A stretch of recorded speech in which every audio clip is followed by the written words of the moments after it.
உறவுகள் அனைவருக்கும் வணக்கம். புலி வருது அப்படின்னு ஒரு கதை இருக்குது தெரியுமா? அது மாதிரி தாங்க நிஜமாகவே வந்துடுது. இப்போ கோமதி ரொம்ப விழுந்து மயங்கி போய் கிடக்குறாங்க. பாண்டியன் போயிடுறாருங்க. சொல்லுவாங்க இல்லையா, வேணாம் அந்த வார்த்தை சொல்ல விரும்பலை, அப்படியே முடி போகுதுன்னு சொல்லுவாங்கள்ல, புடுங்கின அப்படின்னு அந்த மாதிரி பறந்து போயிடுறாரு. இங்கே பார்த்தா அடுத்து வராங்க. அடுப்படிக்கு வர்றவங்க பார்க்குறாங்களா, பார்த்துட்டு துடிச்சு போகிறாங்க.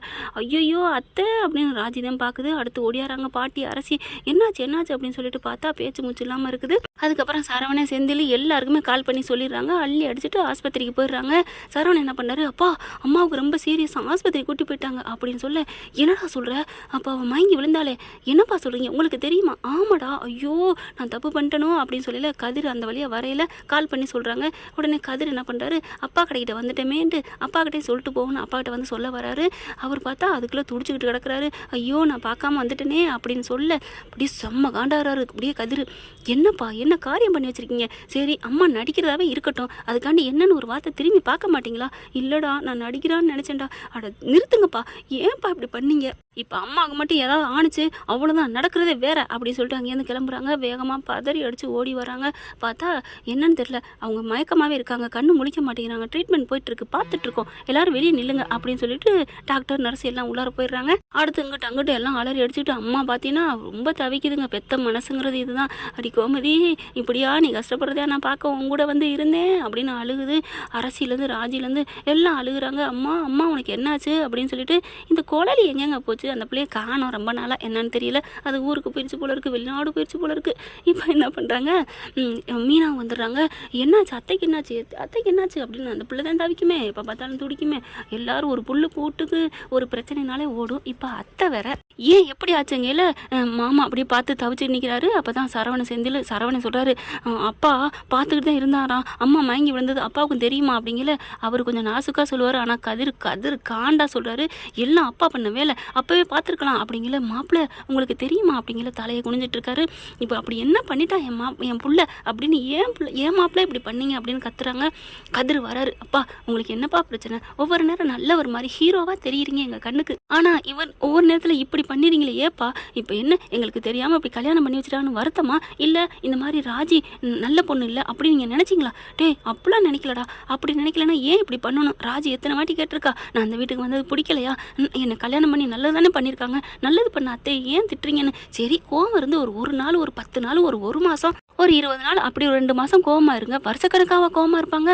எப்படிப்பா அம்மாவோட வாழ்ந்த வாழ்க்கை அவ்வளோதானா, அம்மாவை லவ் பண்ணது இவ்வளோதானா அப்படின்னு சொல்லி கத்துறாரு. உங்களுக்கு ஒன்று தெரியுமா, அம்மா என்னை கட்டி வைக்கல, ராஜி எனக்கு சுத்தமாக பிடிக்காது, ஏன் அவளுக்குமே என்னை பிடிக்காது, 2 பேரும் இனிமையாத்தான் வாழ்ந்தோம். ஆனால் ஒரு வருஷத்துக்குள்ள அவள் இல்லாமல் நான் இல்லை, நான் இல்லாமல் அவள் இல்லை அப்படிங்கிற அளவுக்கு நாங்கள் வாழ்ந்துகிட்டு இருக்கோம்ப்பா தெரியுமா? உங்களுக்கு ஒன்று தெரியுமா, நாங்கள் 2 பேரும் புருஷன் மஞ்சாதியாக வாழ ஆரம்பித்து 1 மாதத்துக்கு மேலே ஆயிடுச்சு தெரியுமா அப்படிங்கல. அப்படியே ராஜி என்ன பண்ணுது, மயக்கம் வந்துடுது. ஏன் ராஜி என்ன அப்படிங்கிறாங்க. அப்படியே தடுமாறி விழுந்து தண்ணியை தெளிக்கிறாங்க. அடுத்து எந்திரிச்சா அப்படியே வாந்தி எடுக்குது. என்னாச்சு அப்படிங்கல. அங்கே ஒரு நர்ஸு வராங்க, கையை பிடிச்சி பார்க்குறாங்க. உங்கள் பொண்டாட்டி கர்ப்பமாக இருக்காங்க அப்படின்னு சொல்ல அப்படியே எல்லாருக்கும் சந்தோஷம். மீனா அதை விட சந்தோஷப்படுது. பாண்டியன் பார்க்குறாரு. அப்படியே என்னடா சொல்கிற? ஆமாப்பா பார்த்தீங்களா, என் பொண்டாட்டி உண்டாயிருக்கா, நாங்கள் 2 பேரும் அப்படிப்பட்ட வாழ்க்கையை வாழ்ந்துட்டுருக்கோம், என் பொண்டாட்டி மாதிரி எனக்கு உலகத்தில் எவளுமே இருக்காதுங்கிற அளவுக்கு எனக்காக வாழ்கிறா, அவளுக்காக நானும் வாழ்கிறேன். ஆமாம் என் புருஷ மாதிரி யாருக்குமே கிடைக்காதுங்கிற அளவுக்கு அவரும் எனக்காக வாழ்கிறாரு. அப்படிப்பட்ட ஒரு நல்ல காரியத்தானே அத்தை பண்ணி வச்சுருக்காங்க. ஏன் மாமா இன்னும் அவங்க மேலே கோபமாக இருக்கீங்க? அப்போ எங்கள் மேலே இன்னும் உங்களுக்கு கோபம் தானே, எங்கள் அப்பா மேலே உள்ள கோபத்தில் அத்தைக்கிட்ட காமிக்கிறீங்களா?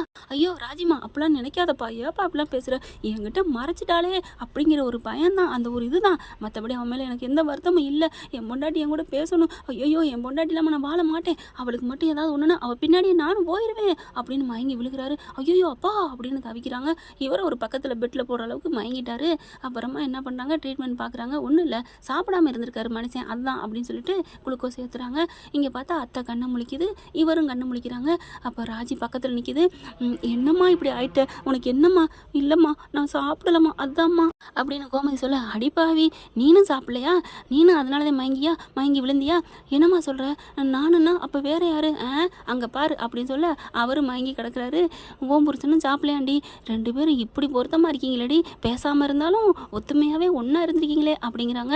அதுக்கப்புறம் 2 பேரும் பார்க்க அப்படி இன்னமும் பார்க்காம இருக்கல. இன்னொன்று நல்ல செய்திடி உங்களுக்கு, உன் மருமக ராஜி உண்டாயிருக்கா, என் பேத்தி கர்ப்பமாக இருக்கா, என் பேரன் அப்பாவாக போகிறான் அப்படின்னு பாட்டி சொல்ல, ஹலோ நான் பெரியம்மாவை போகிறேன், நான் பெரியப்பா போகிறேன் ஆளாளுக்கு சொல்ல, நான் அத்தையாக போகிறேன் அப்படின்னு அரசி சொல்ல, நான் பாட்டியாக போகிறேன் அப்படின்னு கோமதி சொல்கிறாங்க. உடனே பாண்டியன் எந்திரிச்சு உட்காந்துட்டு, ஏன் நான் தாத்தாவாக போகிறேன் அப்படின்னு சொல்ல அப்படியே சிரிக்கிறாங்க. எல்லாருமே பார்க்குறாங்க. பேரனோ பேத்தியோ வர்ற நேரம் உங்கள் 2 பேரையும் ஒன்று சேர்த்துருச்சு அப்படி தானே? ஒன்று சேர்த்துருச்சா? எங்கே அவர் என் கூட வந்து பேசினாரு அப்படின்னு சொல்ல, ஏய் கிறுக்கி எங்கடி, உனக்காக தாண்டி நானே இந்த உலகத்தை விட்டு போகலான்னு வந்து இங்கே வந்து படுத்து கிடக்கிறேன். என்னது அப்படின்னு பார்க்க, ஆமாடி உனக்கு ஏதாவது ஒன்றுனா நான் இந்த உலகத்தை விட்டு போயிடுவேண்டி அப்படின்னு சொல்லி எந்திரிச்சு வந்து கோமதி கையை பிடிக்கிறாரு. என்னை மன்னிச்சிரு கோமதி, நீ என் மேலே எவ்வளோ உசுரை வச்சிருக்க தெரியுமா? உன் கூட நான் பேசாமல் இருந்தது தப்பு கோமதி அப்படிங்கிறாங்க. விடுங்கங்க, அதனால் ஒன்றும் பிரச்சனை இல்லை. நீங்கள் என் கூட பேசிட்டீங்களா? அம்மா என் கூட அவர் பேசிட்டாருமா. டே கதிரு, ராஜி, சரவணா எல்லாரும் பாருங்க, என் புருஷன் என் கூட பேசிட்டாரு. ஐயோ எனக்கு ஒன்றும் இல்லை அப்படின்னு சொல்லி கையில் இருக்கலாம் பிடிங்கி போடுறாங்க. என்ன இருக்கீங்க கொண்டாந்து போட்டிருக்கீங்க? எனக்கு ஒன்றும் இல்லை, நான் நல்லா ஆயிட்டேன், நான் கிளம்புறேன். டேய் வாடா, வா நம்ம கிளம்புவோம். கதிரு வா, ஏங்க வாங்க. டேய் நம்ம ஒரு பெரிய ஹோட்டலுக்கு போகிறோம்டா. அப்பா என் கூட பேசிட்டாருடா. நல்ல ஹோட்டலுக்கு போய் நல்லா ஃபுல் கட்டுறோம். அதுவும் இல்லாமல் எனக்கு பேரனோ பேத்தியோ வரப்போகுது. அதுக்கு ஒரு சாப்பாடு 2 வேளை சாப்பிட்றோம். நல்லா சாப்பிட்டு என்ஜாய் பண்ணி படம் பார்த்துட்டு வீட்டுக்கு போகிறோம்.